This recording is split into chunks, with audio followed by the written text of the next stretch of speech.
Please like and subscribe and don't forget to hit the notification bell. Good morning mga boss. Natadali ko ron sa pikas nga project. Pikas balay kay nat gamay naman kulang dos pikas. Natadali. Sa ikaduha mag full wheel tagwan. Ano? Beam. Na may steel deck ni. Naya na ako ng full wheel kay kuro may isa. Kung mag-isa rito ngayon. Solo ko ito. Babanatan ko yun. Full wheel yan lahat. Yan. Yan. Ito lahat yan. Isang araw lang yan. Yari yan mamaya. Oh, di ba? Ang buong bahay. Oh.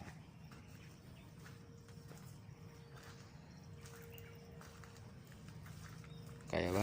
Isang araw? Kaya. Ayan. Wala, hindi ang pwede makaya.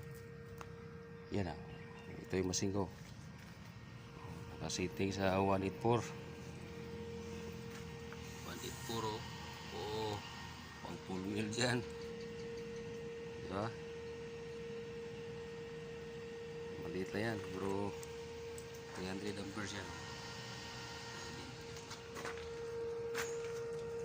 Gamit kong welding rod. Ito yan 55 kulay pula. Ito yung gamit ko. Panintil sama pang martilyo. May ano pa guys oh. Diba? 3.2 wala yan, may mga malaking gap kasi oh. Hindi naman ma-perfect yung cutting eh. May sukat eh. Yung mga gap pero mas maganda may gap ay penetration welding talagang tatagos. Maganda yan.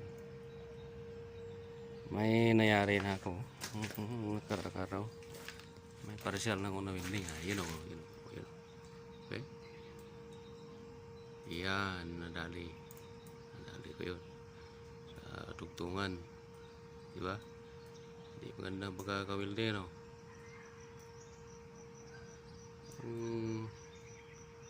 Ano lang dyan, malinis, ilinisan. Talagang walang flux yan. Puro welding yan, puro hinang yan. Hindi kagandahan. Diba? Talagang kumakapit yan.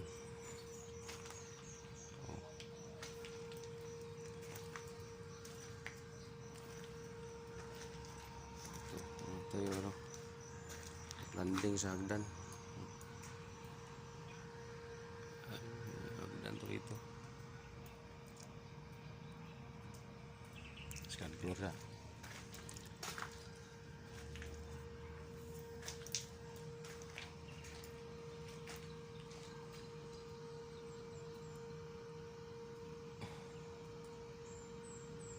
Tama na ito sa buong maghapon. Maubos ito. Ubusin ito kasi babalik ako dun sa una eh. Pag nayari ko ito balik ako ron, yayariin ko uli yung ano hindi natapos na buttons siniting kasi nasira yung generator dun sa kabila naiwan kaya lumipat ako rito na iba naiwan eh. Ito yung mga kalapit bahay hindi pa tapos yan, wala pa nakatira dyan. Balot na balot wala palibot. Ito nasira na ano yan ng hangin yan. Ito may trapal yan, balutan ng trapal. Kaya lang sa lakas ng hangin minsan sisira sa Tagalog walang init. Nalulutong yung ano trapal. Itong steel deck gamit namin yan oh. Ito klaseng steel deck ang gamit namin. Yan. Welding yan. Ito iba yan. Ito. Kalupi. Hinanatan ng isang welder yan yung kalupi.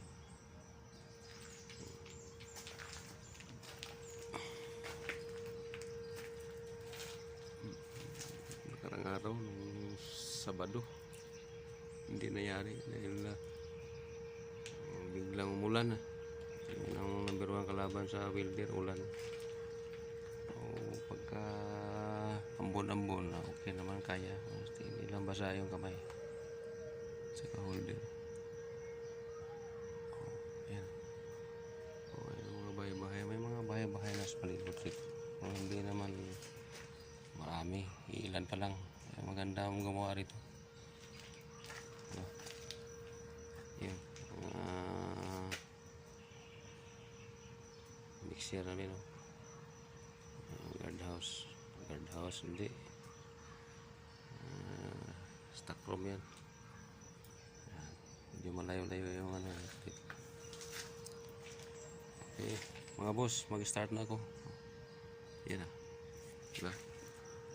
Yan ang mga titirahin. Yan ang yan ang gaps. Yan ang mga titirahin ko. Yan. Medyo malabo. Sige. Mamaya pag nangyari na welding, papakita ko.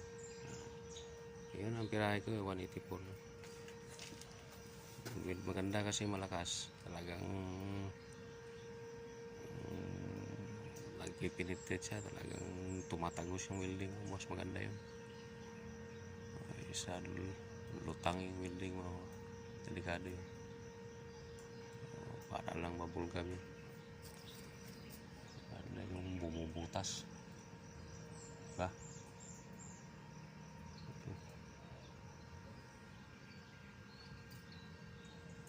Medyo maganda panahon ngayon dahil mulan yung gabi. Medyo malamig, kaya lang walang ganong hangin.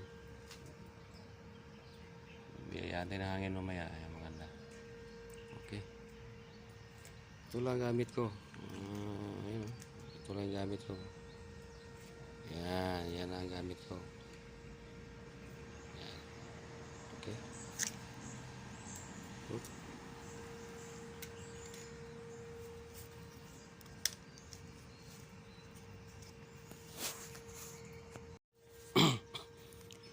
Ito yung babanatan ko. Diba? Yan. Beam yan. Yan. Maluwang ano. Halos kasya yung daliri ko ba. Hindi kasi ma-perfect na ano yan. Kakating. Yun na. Mas maganda ito. Ang penetration to. Tingnan mo yung tingnan mo. Yung gloves ko basang-basa, nabasa ng ulan yung gabi. Kaya gawin ko, lalagay ko rito. Ito lagay ko rito. Matutuyo yan dyan mamaya. Pausukan ko. Tutuyuin ko. Titisin ko muna yung talsik ng ano.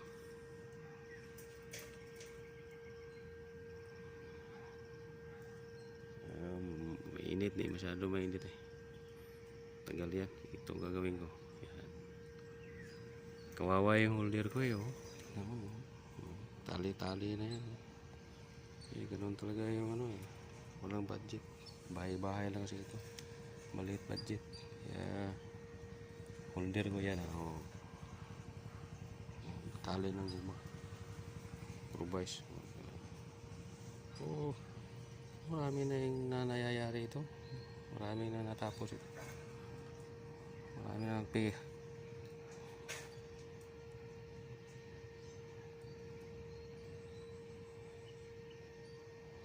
Nasusurvive din. Yan. Titira na ako. Titirahin ko na to. Umpisaan ko na. Ipapakita ko sa inyo mamaya. Finish. Okay.